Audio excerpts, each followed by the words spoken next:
The text came while I was standing in a boardroom, glass of water in my hand, listening to an investor pitch. "We need space from you. Please don't reach out anymore. At all. My wife." No call, no conversation. Just a message that cut me out of the life I built brick by brick, paycheck by paycheck. And in that one line, she claimed my children too. She thought she'd sent a goodbye. She didn't realize she'd triggered something else. I didn't react. Not in front of my team, not in front of the investors who watched me like hawks. I slipped the phone back into my pocket, nodded at the presenter, and waited for the meeting to end. Inside, the betrayal pressed against my chest like a knife. But I didn't bleed. Not yet. We'd been married 12 years. I met her when I was broke, building a company out of a garage that smelled of oil and old coffee. She laughed at my ambition then, told me I lived in fantasy spreadsheets. But when money started rolling in, she wasn't laughing anymore. She was shopping, planning, expanding her comfort. I thought loyalty meant weathering the storms together. Turns out she was only here for the sunshine. The signs had been there. Late nights at the gym, new perfume, the way she turned her phone face down when I entered the room. But I buried those suspicions under trust. Trust is a fool's investment when the other party has already cashed out. Now, with one message, she confirmed what I refused to see. She wasn't leaving me, she was leaving us.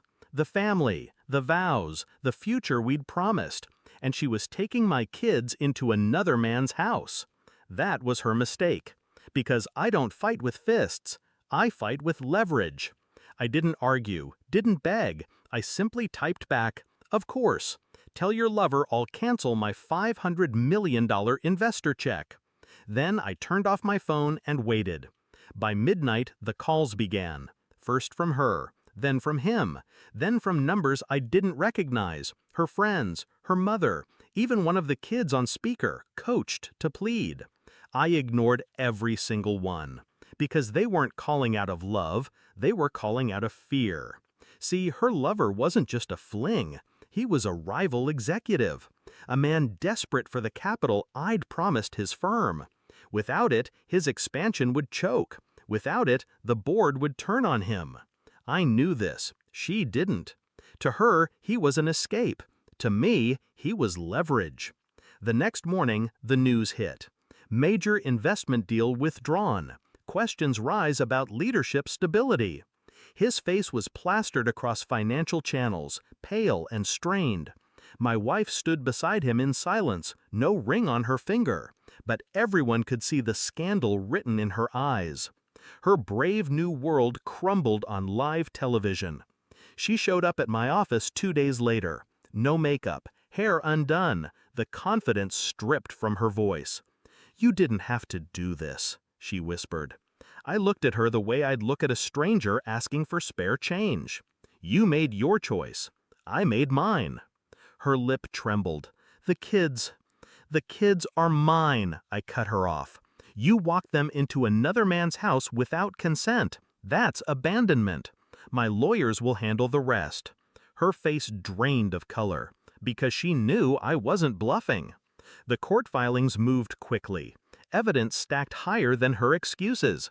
Texts, photos, witnesses who saw her with him while pretending to be with friends.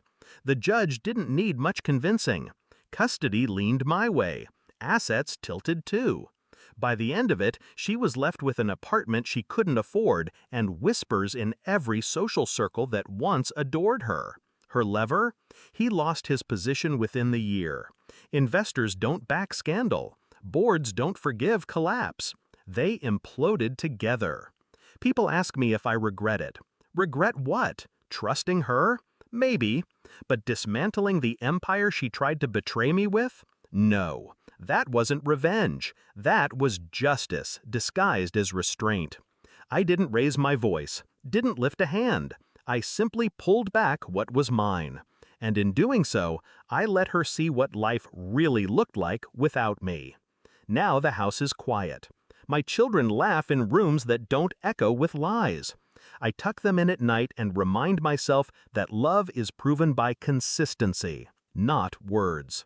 As for her, she still sends messages sometimes, apologies, memories, please. I don't reply, because silence is the sharpest blade I own. She thought walking away meant freedom, but all she walked into was the wreckage of her own making. And me? I walked into peace.